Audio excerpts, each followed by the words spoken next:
Sir ఈరోజు లక్ష్మీపార్వతి గారు మాట్లాడుతుంటే మీకే విధంగా అనిపించిందో కానీ నాకైతే మాత్రం పాపం ఒక అల్లుడిని మంచి మార్గంలో పెట్టేటువంటి మార్గం మాత్రమే నాకు కనిపించింది ఆమె మాటలు వినపడుతుంటే. మనవడు తప్పుదారి పడుతున్నాడు, మనవాడిని కూడా ఒక మంచి మార్గంలో పెట్టాలా, మనవాడికి మంచి ఒక రాజకీయ భవిష్యత్తు ఇవ్వాలా, ఎందుకు ఈ చంద్రబాబు నాయుడు అతన్ని ఈ విధంగా చెడిపేస్తా ఉన్నాడు, బుద్ధి నేర్పించారు కదా. ఆయన ఏదో ఎర్రబుక్ పట్టుకుని తిరుగుతా ఉంటే ఆ ఎర్రబుక్ ఇంటికి ఇతను ఇంప్లిమెంట్ చేస్తున్నాడు. అల్లుడు యొక్క ఫీచరు మనవడి యొక్క ఫీచరు ఏడ దెబ్బతింటుందో అనేటువంటి విధంగానే ఆయన మాట్లాడుతోంది, కానీ నిజంగా అదే విధంగా అనిపించింది నాకైతే. కానీ లక్ష్మీపార్వతి గారు మాట్లాడిన దాంట్లో మీరు పూర్తిగా విన్నారంటే దాంట్లో ఏ విధమైనటువంటి తప్పులు నాకు అనిపించట్లేదు సార్. ఒక పక్క అల్లుడిని మనవడిని మంచి దారిలో పెట్టాలన్నటువంటి ఉద్దేశం కనబడుతున్నాయి, కానీ దాంట్లో తప్పులు అయితే మాత్రం నాకేం పెద్దగా అనిపించట్లేదు. ఎందుకంటే ఈరోజు చూసారంటే అది చెప్పిన దాంట్లో ఎక్కడ సందేహమే లేదు. రూల్ ఆఫ్ లా పోయేసి రూల్ ఆఫ్ ఫియర్ వచ్చింది అనే దాంట్లో సందేశం లేదు. వైఎస్ఆర్ కాంగ్రెస్ పార్టీ గురించి నేనే మిమ్మల్ని అడ్డుకోవడం లేదు. ఇప్పుడు తప్పు చేసినా లేకపోతే ఈ రకమైనటువంటి విద్వేషాలు రెచ్చగొట్టేటటువంటి వీడియోలు చేసిన రావణ్ణి సన్మార్గంలో పెట్టడానికి ఉపయోగించిన చట్టాలని ఉపయోగించినటువంటి చంద్రబాబు నాయుడు, మీరు చెప్పేటటువంటి అల్లుడు, లేదంటే గనక లోకేష్ మనవడిని సన్మార్గంలో పెట్టాలా, లేకపోతే రావణ్ సన్మార్గంలో పెట్టాలా, రావణ్ లాంటి వాళ్ళని? సరే ఒక టోటల్ గా ఆ ఉద్దేశం కనబడే ఉద్దేశం ఏంటంటే, మనవడు తప్పుదోవలో వెళ్తున్నాడు, మనవడిని సన్మార్గంలో పెట్టండి, అతనికి మంచి భవిష్యత్తు ఉంది, ఆ భవిష్యత్తు ఎందుకు దెబ్బతీస్తావు చంద్రబాబు నాయుడు అల్లుడు గారికి హితబోధ చేస్తాంది 100%. అతను చేసేటువంటి బాగాలేదు, నువ్వు కదా ముఖ్యమంత్రివి, నువ్వు ప్రేమ చూడండి అల్లుడి మీద ఎంత ప్రేమ ఉంది, నువ్వు కదా ముఖ్యమంత్రి, నువ్వు ముఖ్యమంత్రి ఉండాల్సిన అవసరం ఉంది కదా, ఎందుకు నీ కొడుకుని నువ్వు స్టేట్ ముఖ్యమంత్రి చేస్తున్నావు, నువ్వు ఒక మూలవరాటిగా ఉండి అతను ఎందుకు ఉత్సవ విగ్రహం చేస్తున్నావు, అతను ఏదో తప్పుదారులు పడుతున్నాడు, అది ఎర్రబుక్ చేతిలో పెట్టుకునే అబ్బాయి నువ్వు మంచి మార్పులో పెడితే కదా భవిష్యత్తు బాగుంటుంది మనవాడికి అనేటువంటి ఉద్దేశంలోనే ఉంది నాకు తెలిసి అయితే మాత్రం. నేను అనుకునే దాంట్లో సార్ ఒకటి సార్, రూల్ ఆఫ్ ఫియర్ అనే దాంట్లో ఆ మాట్లాడిన దానికి నేను సబ్జెక్ట్కి వస్తాను సార్. ఇప్పుడు దాకా సబ్జెక్ట్ కాకపోవచ్చు, సబ్జెక్ట్కి వస్తాను. ఇప్పుడు మీరు చూస్తారంటే సార్ రూల్ ఆఫ్ ఫియర్, ఇప్పుడు వైఎస్ఆర్ కాంగ్రెస్ పార్టీ వాళ్ళ గురించి నేను మాట్లాడలేదు సార్. వైఎస్ఆర్ కాంగ్రెస్ పార్టీ వాళ్ళని ఇబ్బంది పెడుతున్నాడు కాబట్టి మేము భయపడం సార్. వైఎస్ఆర్ కాంగ్రెస్ పార్టీ వాళ్ళు ఎక్కడ భయపడరు, ఎందుకంటే కార్యకర్తలు భయపడరు. ఏదో పక్కన కార్యకర్తలు సపోర్ట్ ఉంటారు, లేకుంటే ఇంకో పార్టీ సపోర్ట్ ఉంటుంది, ఏదో ఒక విధంగా ఏదో ఒకరు సపోర్ట్ ఇస్తారనేటువంటి ధైర్యం ముందుకు పోతుంది.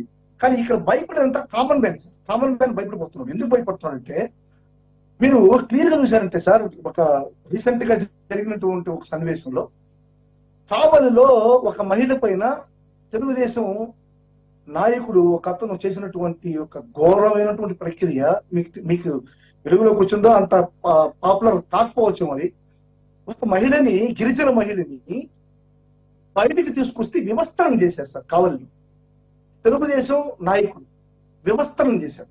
అయినా ఆమె వైఎస్ఆర్ కాంగ్రెస్ పార్టీ కాదు సార్. ఆమె వైఎస్ఆర్ కాంగ్రెస్ పార్టీ అని చెప్పి మేము అవ్వట్లేదు, కామన్ మ్యాన్ కి, కామన్ ప్రజలకి మాత్రం సపోర్ట్ చేస్తున్నాం మేము. వివస్త్రణ చేసి ఆమెని బలవంతంగా తహసీల్దార్ ఆఫీస్కి తీసుకెళ్లి వేలుముద్రలు లేపించి ఆమె దగ్గర ఒక స్టేట్మెంట్ రాయిపించిన ఒక సన్నివేశం జరిగింది. ఇది నేను ఏదో తెలుగుదేశం పార్టీ పైన నెపం పెట్టాలో లేకుంటే వాళ్ళపైన వృత్తాలన్నటువంటి ఉద్దేశం కాదు. మీరు కావాల్సింటే సోషల్ మీడియాలో కానీ పత్రికల్లో కానీ వచ్చినటువంటి కథనాలు మీరు చదవండి, మీకు తెలుస్తుంది. కామన్ ఇంకొకటి సార్, ఇంకొకటి చెప్తున్నాను, ఇంకొక ఉదాహరణ చెప్తున్నాను. ఈ రీసెంట్ గా జరిగినట్టు మీకు చెప్తున్నాను. కేవీ రెడ్డి అనేటువంటి ఒక జర్నలిస్ట్ ని హైదరాబాద్ లో అరెస్ట్ చేశారు సార్. కేవీ రెడ్డిని అరెస్ట్ చేశారనేటువంటిది, ఆయన ఏం మాట్లాడేటే అనేటువంటిది ప్రస్తుతం ఆయన అరెస్ట్ చేసినారు, ఓకే రైట్, దాని గురించి నేను మాట్లాడదలుచుకోలేదు. కేవీ రెడ్డి భార్య అడ్డం పోయిందంట.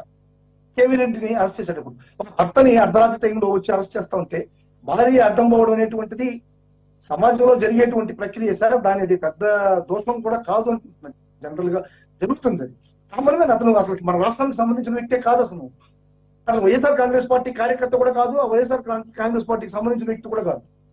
ఇప్పుడు ఇతర పైన బొబ్బుల్లో కేసు పెడితే తిరిగి మళ్ళా బొబ్బుల్లో ఇదే మహిళ మీద, అదే కేవీ రెడ్డి గారి భార్య మీద పితులకు ఆటంకం కలిగించారని చెప్పి నా మీద కూడా కేసు పెట్టారు. రైట్, అది కూడా నేను సమర్థిస్తున్నా. ఓకే, మీరు పెట్టారు, ఓకే, విధులకి ఆటంకం కలిగించారు అని అందువల్ల పెట్టారు. ఒక మహిళా పోలీసు లేకుండా ఒక ఇంట్లోకి పోయేటప్పుడు, ఒక వ్యక్తిని అరెస్ట్ చేసేటప్పుడు మహిళా పోలీసు లేకుండా పోవడం అనేటువంటిది ఎంత దౌర్భాగ్యం సార్ అది పోలీసు వ్యవస్థలో. ఇది ఎంత అమానుష్యం ఇది. అక్కడికి పోయిన తర్వాత మహిళలు ఉన్నారు, మహిళలు అడ్డం వస్తుంది, ఏ విధంగా పట్టుకుంటున్నాడో మహిళని మీరు వీడియో మాధ్యమాల్లో చూడండి. కేవలం భార్య గారిని ఏ విధంగా పట్టుకుంటున్నాడో ఒక కానిస్టేబుల్ మీరు చూడాల్సింది అవసరం ఉంది. సరే, ఓకే, ఇది పెట్టారు, ఆమె పైన కూడా కేసు పెట్టారు. మరి ఇదే రావణ్ని అరెస్ట్ చేసినప్పుడు రావణ పరిస్థితి ఇప్పుడు మాట్లాడబాక సార్. రావణ్ని అరెస్ట్ చేసింది ఇప్పుడు నేను అప్రస్తుతం, ఇది రావణ్ని అరెస్ట్ చేసింది. రావణ్ని అరెస్ట్ చేసేటప్పుడు అరెస్ట్ చేసిన తర్వాత పోలీసులు ఏం చర్య తీసుకోవాలో తీసుకుంటారు. ఇక్కడికి అతన్ని చట్టాలు ఉన్నాయి, న్యాయాలు ఉన్నాయి, ధర్మాలు ఉన్నాయి, న్యాయస్థానాలు ఉన్నాయి. న్యాయస్థానాలు ఏం శిక్ష చేయాలనేటువంటిది న్యాయస్థానం పరిధి. పట్టుకున్న తర్వాత ఇది పోలీసుల పరిధి. మాకు అప్పచెప్పండి అంటూ పోలీసు, మీకు ఇప్పుడు వీడియో కూడా వస్తుంది, మీకు చూస్తున్నారు వీడియో. పోలీసు జీపులు అడ్డగిస్తున్నాడు ఒక కార్యకర్త, ఇది మన జనసేన కార్యకర్త పోలీసు జీపులు అడ్డగిస్తున్నాడు. అంటే ఇది విధి నిర్వహణ, పోలీసుల విధి నిర్వహణకి ఆటంకం కాదా? ఇప్పుడు సర్పవరం పోలీస్ స్టేషన్ లో కానీ, పిఠాపురం పోలీస్ స్టేషన్ లో కానీ ఏ విధంగా గోడ దూకి పోలీస్ స్టేషన్ లోకి పోయి ఈ వైఎస్ఆర్ మన ఈ జనసేన కార్యకర్తలు ఏ విధంగా దూకి అరాచకాలు చేశారు పోలీస్ స్టేషన్ లో, విధులకు ఆటంకం కలిగించారు, అన్ని మాధ్యమాలు జరుగుతారు. మరి ఒక్క కార్యక్రమం సరే మధుసూదన్ రెడ్డి గారు మీకు ఒకటి గుర్తు చేస్తా. What goes around comes around అని చెప్పేసి ఇంగ్లీష్ లో ఒక సామెత ఉంది. అంటే నువ్వు ఏదైతే చేస్తావో అదే నీకు కర్మ వెనక్కి తిరిగి నీకే వస్తుందని చెప్పేసి, అది తెలుగు భావం. దానికి ఒక బెస్ట్ ఎగ్జాంపుల్ ఏంటంటే, కిరణ్ అన్న ఒక అతను యూట్యూబర్ అనుకుంటా, అతను కూడా, లేదంటే సోషల్ మీడియాలో ఎవరో తెలుగుదేశం కార్యకర్త భారతి గారిని తిట్టాడు, పరుషంగా మాట్లాడారని చెప్పి పోలీసులు అదుపులోకి తీసుకుంటే ఎంపీగా పనిచేసి దేశమంతా పాపులర్ అయినటువంటి, మొండిమాలతో పాపులర్ అయినటువంటి గోరంట్ల మాధవ్ ఆల్రెడీ అతను పోలీస్ అధికారిగా పనిచేసి రిజైన్ చేసి వైసీపీలో జాయిన్ అయ్యి ఎంపీ పదవి తెచ్చుకున్నాడు. మరి అదే పోలీసులకి అడ్డంగా వారి వీధులకి ఆటంకం కలిగిస్తూ ఏకంగా జీపును ఆపేసి రోడ్డు మీద హడావిడి చేసినటువంటి విజువల్స్ మర్చిపోయారా, లేకపోతే ఆ విషయాలు మర్చిపోయారా? అంతకన్నా ఒకటి, ఇక్కడ ఒక మాబుగా వందల వేల మంది వచ్చి అలా చేయటం కూడా తప్పే. కానీ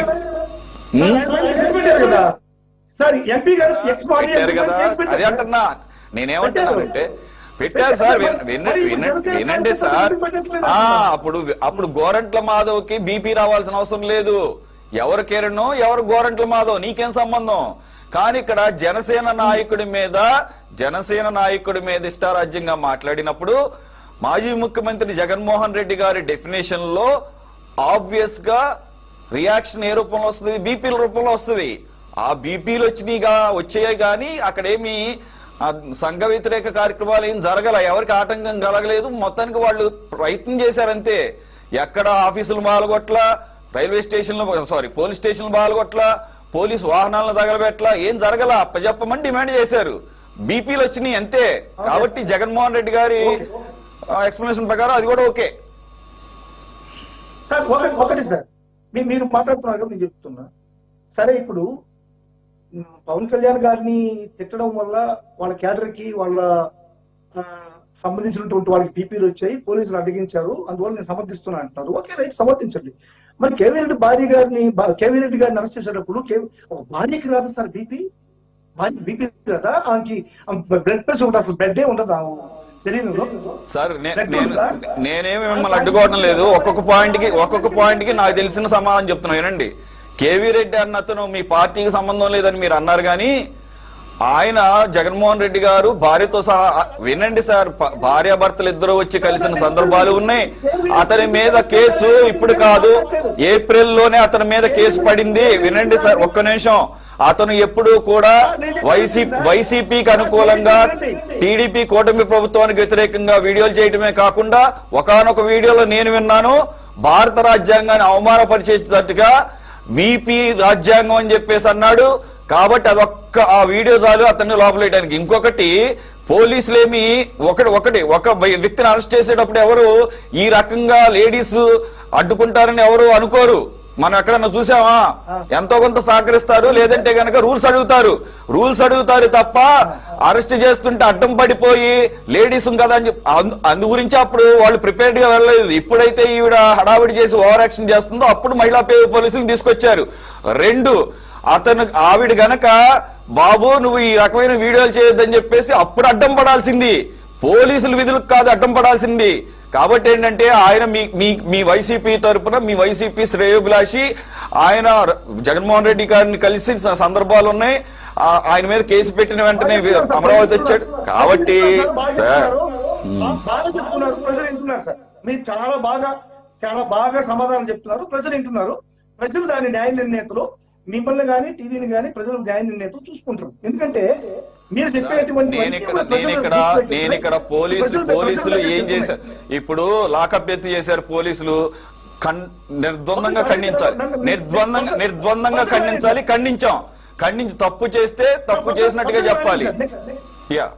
సార్ నన్ను మాట్లాడండి సార్, ప్లీజ్ సార్ నన్ను మాట్లాడి మీరు రాసుకోండి సార్, అన్ని పాయింట్లు రాసుకోండి. నన్ను చెత్తగా మాట్లాడండి సార్. నేను ప్రజలకు వాస్తవాలు తెలియాలని అంతకంటే లేదు.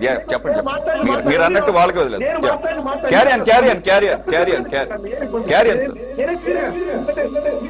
మీరు ఏం చెప్తే నేను ఒప్పుకుంటాను. ఇంకో రెండో విషయం సార్, నెక్స్ట్ సాయి కృష్ణ అనేటువంటి వ్యక్తి వైఎస్ఆర్ కాంగ్రెస్ పార్టీ కాదు సార్, వైఎస్ఆర్ కాంగ్రెస్ పార్టీ కాదు. అతనికి జరిగినటువంటి అన్యాయం, ఆ కుటుంబానికి జరిగినటువంటి విధి విధానాలు ప్రజలు ఏ విధంగా భయపడుతున్నారో ఈ రోజు సాక్షాత్తు ప్రజాక్షేత్రంలోకి పోయి అడిగితే తెలుస్తుంది. ఎందుకు ఫియర్ ఆఫ్ లా అనేటువంటిది జరుగుతుందని చెప్పండి. సరే, సాయి కృష్ణ సంగతి వదిలేస్తే, సాయి కృష్ణ బిడ్డకి ఏది లాకప్ డెత్ కి కారణమైనటువంటి నాగరాజు కూడా సాక్షాత్తు న్యాయమూర్తికి చెప్పినటువంటి విషయం ఏంటంటే నన్ను పోలీస్ కస్టడీకి ఇవ్వద్దు, నాకు ప్రాణహాని ఉంది అంటున్నాడు. అంటే పోలీస్ కస్టడీకి సాక్షాత్తు ఒక సిఐ కూడా నన్ను పోలీస్ కస్టడీకి ఇవ్వద్దు, నాకు న్యాయం జరగదు, నాకు ప్రాణహాని ఉంది అంటే ఫియర్ ఆఫ్ లా కాదా అని అడుగుతున్నా. నాకు న్యాయం జరగదు, నాకు ప్రాణహాని ఉంది అంటే పోలీసు కస్టడీకి ఒక సిఐఏ పోలంటే ఇప్పుడు ఈ రాజ్యాంగం ఏంటి అని అడుగుతున్నా. ఇది ఫియర్ ఆఫ్ లా కాదా అని అడుగుతున్నా. ఇంకొకటి సార్, క్రాంతి కుమార్ అనేటువంటి వ్యక్తి ఏ విధంగా సెల్ఫ్ వీడియో చేసి అన్యాయంగా ఈ ముందుకు వచ్చాడో ఇన్ని రోజులైన తర్వాత కూడా అతని పైన ఏ విధమైనటువంటి చట్టమైనటువంటి చర్యలు తీసుకోకుండా జగన్మోహన్ రెడ్డి గారు పోయి స్పందించిన తర్వాత ఈ చట్టపూర్వకంగా చర్యలు తీసుకోవడం, వాళ్ళ అమ్మ దగ్గర వాళ్ళ నాన్న దగ్గరికి పోయి ఈ యొక్క అర్జీలు తీసుకోవడం అనేటువంటిది ఇది ఫియర్ ఆఫ్ లా కాదా అంటున్నా. అదేవిధంగా సార్ గంగమ్మ కర్నూలు, తిరుపతమ్మ తెనాలి, కళావతమ్మ శ్రీకాకుళం, వీటి ముగ్గురు కూడా లాకప్ డెత్లో చనిపోయారు సార్. ఈ ముగ్గురు మహిళలు లాకప్ డెత్ అయ్యారు. వీళ్ళు కూడా వైఎస్ఆర్ కాంగ్రెస్ పార్టీ కూడా కాదు సార్. వీళ్ళు లాకప్ డెత్లకు కూడా కారణాలు ఏంటి, వాటిపైన న్యాయ విచారణ ఏంటి, ఒక ప్రభుత్వంలో లాకప్ డెత్లు మహిళల పైన కూడా లాకప్ డెత్లు ఎందుకు జరుగుతున్నాయి అనేటువంటిది ఫీల్ ఆఫ్ లా సార్. నడి రోడ్లో ఏ తప్పైనా చేయని సార్, ఎవరైనా సార్ తప్పు చేస్తే ఐపీసీ సెక్షన్స్ అంటే బిఎన్ఎస్ ఇప్పుడు ఉన్నటువంటి బిఎన్ఎస్ సెక్షన్ల ప్రకారం శిక్షార్హులు. ఎవరు తప్పు చేసినా, నేను తప్పు చేసినా, జగన్మోహన్ రెడ్డి గారు తప్పు చేసినా, చంద్రబాబు నాయుడు గారు తప్పు చేసినా, ఎవరు చేసినా సరే శిక్షార్హులు. బిఎన్ఎస్ సెక్షన్ ప్రకారం శిక్షార్హులు. ఏ విధంగా శిక్ష చేయాలంటే న్యాయానికి కట్టుబడి శిక్ష చేయాలి. చట్టాన్ని మన చేతుల్లోకి తీసుకోకూడదు, పోలీసుల చేతుల్లోకి తీసుకోకూడదు. క్రమశిక్షణ అనేటువంటి పేరుతో వీళ్ళని బాగుపెట్టాలి, వాళ్ళని భయపెట్టాలనేటువంటి పేరుతో మనము ఈ సెక్షన్ల ప్రకారం ఈ పోలీసులు అనేటువంటి వాళ్ళు చట్టాన్ని చదువు తీసుకోకుండా న్యాయ పరిధిలో కాకుండా కోర్టులకు అతీతంగా ఈ ప్రజల్ని భయపెట్టడం అనేటువంటిది దారుణం సార్. తెనాలిలో ముగ్గురు పిల్లల్ని వాళ్ళు ఏం తప్పు చేశారనేది ఇప్పుడు అప్రస్తుతం. పోలీసులు ప్రవర్తించినటువంటి తీరు మీరు సమర్థిస్తారా? పోలీసులు ప్రవర్తించినటువంటి తీరు ముగ్గురు ఈ బిడ్డల్ని ఏ పార్టీ అయినా కానివ్వండి సార్, వాళ్ళు తెలుగుదేశం కూడా కానివ్వండి, వాళ్ళు జనసేన కూడా కానివ్వండి, వాళ్ళు ఎవరైనా కానివ్వండి, పోలీసులు ప్రవర్తించినటువంటి తీరు, వాళ్ళు ఒక్కడమే కాకుండా వాటిని వీడియోలు చేసి మాధ్యమాల్లో సోషల్ మీడియాలో ఈ ప్రచార మాధ్యమాల్లో వాటిని విడిచేసి దానికి హోమ్ మినిస్టర్ గారు చెప్తారు. ఆ విధంగా చేస్తే భయం ఉంటుందంట. భయపెట్టడానికి మీరెవరండి? చట్టాలున్నాయి. ప్రభుత్వం భయపడడానికి లేదు. మినిస్టర్లు భయపడడానికి లేదు, పోలీసులు భయపడడానికి లేదు. భారతదేశంలో ఉన్నటువంటి చట్టాలకు భయపడాలి, భారతదేశంలో ఉన్నటువంటి న్యాయ స్ఫూర్తులకు భయపడాలి, భారతదేశంలో ఉండే న్యాయ స్థానాలకు భయపడాలి. సార్, ఒక జనసేన అభ్యర్థి, జనసేన క్యాండిడేట్ ఒక పిల్లగాడు ఒక కేక్ పోసేటప్పుడు కేక్ వస్తే అతను కొట్టి కాళ్ళ మీదనే కొట్టి నడిపించుకుని వెళ్తున్నారు సార్. నడిపించుకుని వెళ్తా ఉంటే మీలాంటి వాళ్ళు అడిగితే ఎందుకు వెళ్తున్నారంటే బీజేపీ ఇచ్చినటువంటి సమాధానం ఎందుకు తెలుసా? పెట్రోల్ లేదు, పెట్రోల్ లో పెట్రోల్ లేదు, ఇది సార్ సమాధానం. ముఖ్యంగా తీసుకుపోయేటప్పుడు నడిపించి తీసుకుపోవాలంటే బీజేపీ చెప్పిన సమాధానం ఏంటంటే పెట్రోల్ లేదు, పెట్రోల్ లేదు. రైట్